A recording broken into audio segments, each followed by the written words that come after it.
Alright, welcome back mga ka-Johnny. Ito po muli ang inyong lingkod, ka-Johnny, ng Johnny Tortilla at ito ang Johnny Depp. Usapang utang, usapang ola. So sa mga hindi pa po nakasubscribe, please subscribe, like, share, hit nyo na yung notification bell para lagi po kayong updated at lagi po kayong aware sa mga binabalita natin dito about online lending apps na usapan. So ayan mga ka-Johnny, simulan na natin mag-update about to sa Senate hearing na nangyari noong January 16 na about sa usapang online scams, online frauds at online scam schemes. So yan mga ka-Johnny na. May papakita lang muna ako mga ibang video clip para pakinggan nyo yung ilang konteksto ng pinag-usapan doon sa Senate hearing. Ito, pakita ko sa inyo isa.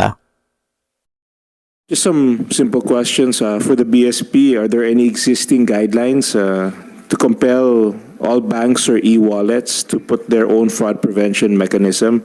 And are there any standards for this? So yun mga ka-Johnny, kung napanood nyo, di ba yung nagkuha kasi ako ng ilang video clips ng mga medyo mga importanteng tanong na kinuha ko kay Senator Mark Villar.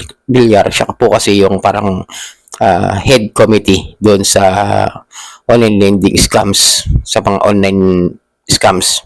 So yan, nagtanong siya kung meron bang mandated or requirements na kailangan para ipatupad para makaiwas o magkaroon ng protection doon sa mga e-wallet saka sa ibang bank financial kung sakali magkakaroon nga ng scam na mangyayari o maaring gawin ng mga scammers doon sa mga proseso na ginagawa ng mga i-scam na ito. So may sagot naman yung representative ng BSP. Pakinggan natin.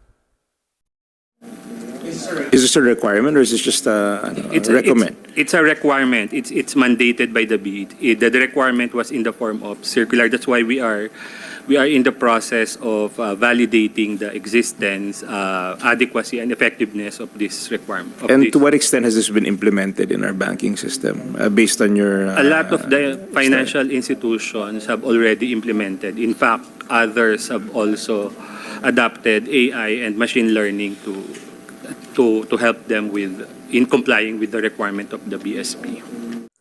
So yun po yung sagot ng representative ng BSP kung saan kailangan talaga magbigay sila ng requirements para malaman na BSP kung sumusunod ba sila sa mga alituntunin na kailangan na gawin ng mga e-wallet na mga hawak ng mga online, siguro loans kasama na rin yan kasi bank financing, tapos mga ilang institution ng mga pagpapahiram siguro kasama rin. Kasi mga ka-Johnny, medyo disappointed lamang po ako about this hearing dahil wala pong pumuntang representative ng SEC. Pakita ko sa inyo kung bakit. Okay. Walang SEC dito? Okay. Kitam, nagtanong po si Senator Mark Villar kung meron bang representative ng SEC pero walang sumagot, wala tayong dumalo na SEC para magpaliwanag. Siguro magtatanong pa siya sana ng mga ilang bagay.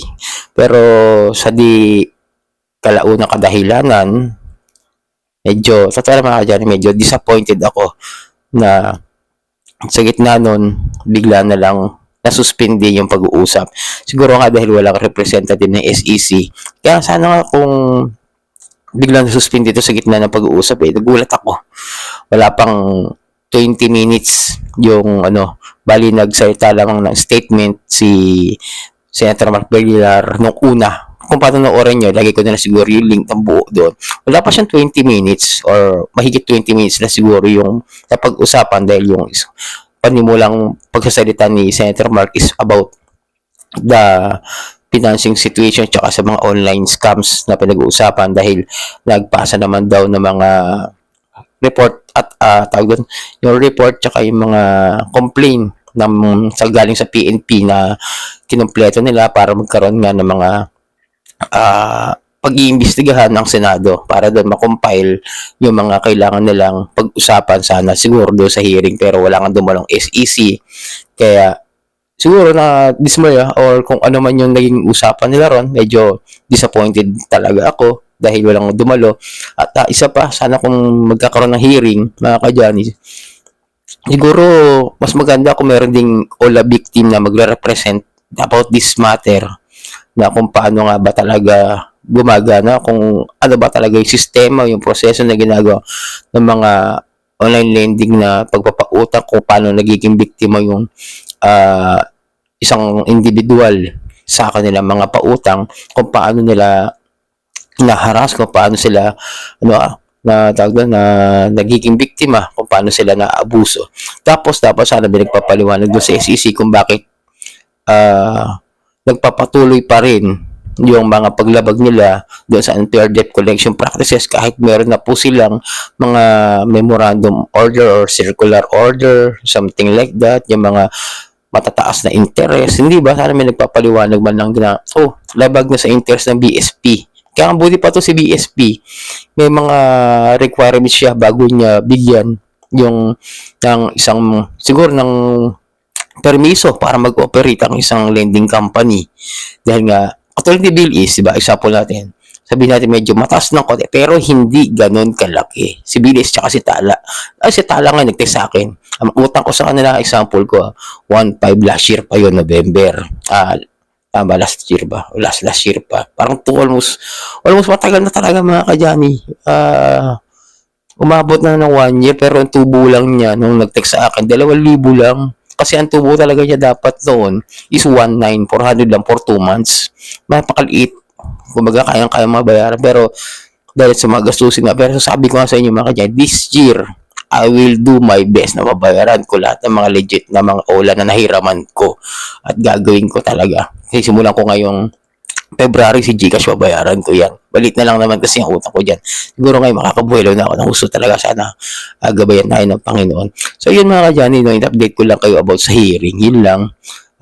Medyo disappointed ang inyong lingkod dahil nga sa biglang suspend ng pag-uusap sa kalagitnaan ng isang pagdinig. Siguro dahil wala siya makakausap na iba bukod doon sa Tsaka yung sa Gcash, medyo nakipag-tie up po sila sa NBI kung panonoorin nyo yung buong video. Mating sila mga kadyali, talagang hindi kayo maiinip. Talagang for 20 to 25 minutes lang yata talaga yung ginawa nilang discussions about it kasi nga kulang-kulang yung mga representatives na napunta. Pero si Gcash, medyo naglalagay yata ng tawag doon ng ibang mandatory or ibang requirements doon sa mga pagpapasok ng mga pera sa kanila sa transaction. Kasi alam nyo si Gcash, diba, na nakarabedyo may mga ilang aberyang nagaganap doon sa kanilang sistema. So yun, update ko lang sa Senate hearing about this one. Sana medyo pasensya na kung hindi ko agad nagawa. Medyo hindi maganda yung pakiramdam ko kagabi. Dapat kagabi ko ito gagawin. So, yun mga kadyani. Ito yung lingkod ka, Johnny, ng Johnny Tortiba. Ito yung Johnny Depp. Usapang utang, usapang OLA.